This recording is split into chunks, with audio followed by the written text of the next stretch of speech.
Chapter 4. Sixth night. My soul leads me into the desert of my own self. I did not think that my soul is a desert, a barren, hot desert, dusty and without drink. The journey leads through hot sand, slowly wading without a visible goal to hope for. How eerie is this wasteland! It seems to me that the way leads so far away from mankind. I take my way step by step, and do not know how long my journey will last. Why is myself a desert? Have I lived too much outside of myself in men and events? Why did I avoid myself? Was I not dear to myself? But I have avoided the place of my soul. I was my thoughts after I was no longer events and other men. But I was not myself, confronted with my thoughts. I should also rise up above my thoughts to my own self. My journey goes there, and that is why it leads away from men and events into solitude. Is it solitude to be with oneself? Solitude is true only when the self is a desert. Should I also make a garden out of the desert? Should I people a desolate land? Should I open the airy magic garden of the wilderness? What leads me into the desert? And what am I to do there? Is it a deception that I can no longer trust my thoughts? Only life is true, and only life leads me into the desert, truly not my thinking. That would like to return to thoughts, to men and events, since it feels uncanny in the desert. My soul, what am I to do here? But my soul spoke to me and said, "Wait." I heard the cruel word. Torment belongs to the desert. Through giving my soul all I could give, I came to the place of the soul and found that this place was a hot desert, desolate and unfruitful. No culture of the mind is enough to make a garden out of your soul. I had cultivated my spirit, the spirit of this time in me, but not that spirit of the depths that turns to the things of the soul, the world of the soul. The soul has its own peculiar world. Only the self enters in there, or the man who has completely become his self. He who is neither in events, nor in men, nor in his thoughts. Through the turning of my desire from things and men, I turned myself away from things and men, but that is precisely how I became the secure prey of my thoughts. Yes, I wholly became my thoughts. I also had to detach myself from my thoughts through turning my desire away from them. And at once, I noticed that myself became a desert, where only the sun of unquiet desire burned. I was overwhelmed by the endless infertility of this desert. Even if something could have thrived there, the creative power of desire was still absent. Wherever the creative power of desire is, there springs the soil's own seed. But do not forget to wait. Did you not see that when your creative force turned to the world, how the dead things moved under it and through it, how they grew and prospered, and how your thoughts flowed in rich rivers? If your creative force now turns to the place of the soul, you will see how your soul becomes green and how its field bears wonderful fruit. Nobody can spare themselves the waiting, and most will be unable to bear this torment, but will throw themselves with greed back at men, things, and thoughts, whose slaves they will become from then on. Since then it will have been clearly proved that this man is incapable of enduring beyond things, men, and thoughts, and they will hence become his master, and he will become their fool, since he cannot be without them, not until even his soul has become a fruitful field. Also, he whose soul is a garden needs things, men, and thoughts. But he is their friend, and not their slave and fool. Everything to come was already in images. To find their soul, the ancients went into the desert. This is an image. The ancients lived their symbols, since the world had not yet become real for them. Thus they went into the solitude of the desert to teach us that the place of the soul is a lonely desert.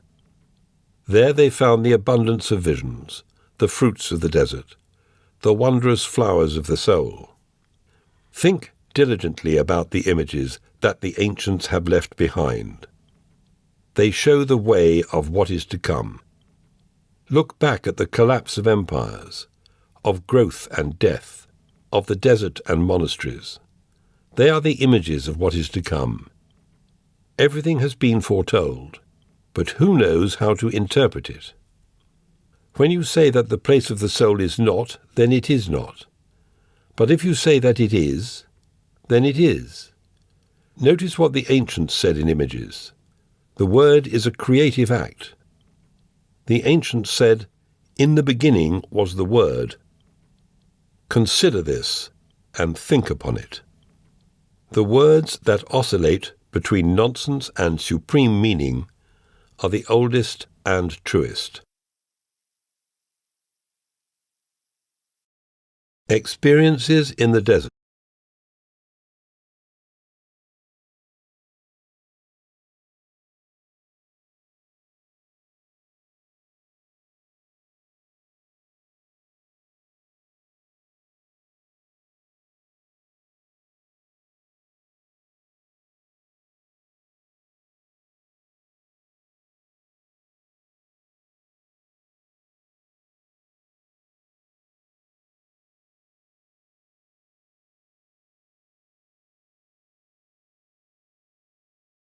Okay, voice control is now on.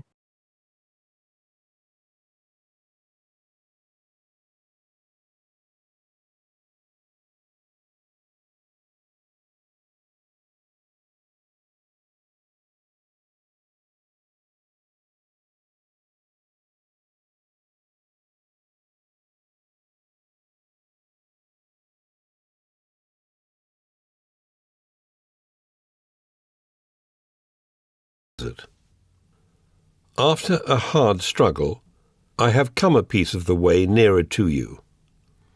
How hard this struggle was! I had fallen into an undergrowth of doubt, confusion, and scorn. I recognize that I must be alone with my soul. I come with empty hands to you, my soul. What do you want to hear? But my soul spoke to me and said, "If you come to a friend, do you come to take?" I knew that this should not be so, but it seems to me that I am poor and empty. I would like to sit down near you and at least feel the breath of your animating presence. My way is hot sand. All day long, sandy, dusty paths. My patience is sometimes weak, and once I despaired of myself, as you know. My soul answered and said, "You speak to me as if you were a child complaining to its mother. I am not your mother. I do not want to complain, but let me say to you that mine is a long and dusty road. You are to me like a shady tree in the wilderness. I would like to enjoy your shade." But my soul answered, "You are pleasure-seeking. Where is your patience? Your time has not yet run its course. Have you forgotten why you went into the desert? My faith is weak. My face is blind from all that shimmering blaze of the desert sun. The heat lies on me like lead. Thirst torments me. I dare not think how unendingly long my way is, and above all, I see nothing in front of me." But the soul answered, "You speak as if you have still learned nothing. Can you not wait? Should everything fall into your lap ripe and finished? You are full, yes. You teem with intentions and desirousness. Do you still not know that the way to truth stands open only to those without intentions? I know that everything you say, O my soul, is also my thought. but I hardly live according to it. The soul said, "How, tell me, do you then believe that your thoughts should help you?" I would always like to refer to the fact that I am a human being, just a human being who is weak and sometimes does not do his best. But the soul said, "Is this what you think it means to be human?" You are hard, my soul, but you are right. How little adept we are at living. We should grow like a tree that likewise does not know its law. We tie ourselves up with intentions, not mindful of the fact that intention is the limitation, yes, the exclusion of life. We believe that we can illuminate the darkness with an intention, and in that way aim past the light. How can we presume to want to know in advance from where the light will come to us? Let me bring only one complaint before you. I suffer from scorn, my own scorn. But my soul said to me, "Do you think little of yourself?" I do not believe so. My soul answered, "Then listen. Do you think little of me? Do you still not know that you are not writing a book to feed your vanity, but that you are speaking with me? How can you suffer from scorn if you address me with those words that I give you? Do you actually know who I am? Have you grasped me, defined me, and made me into a dead formula?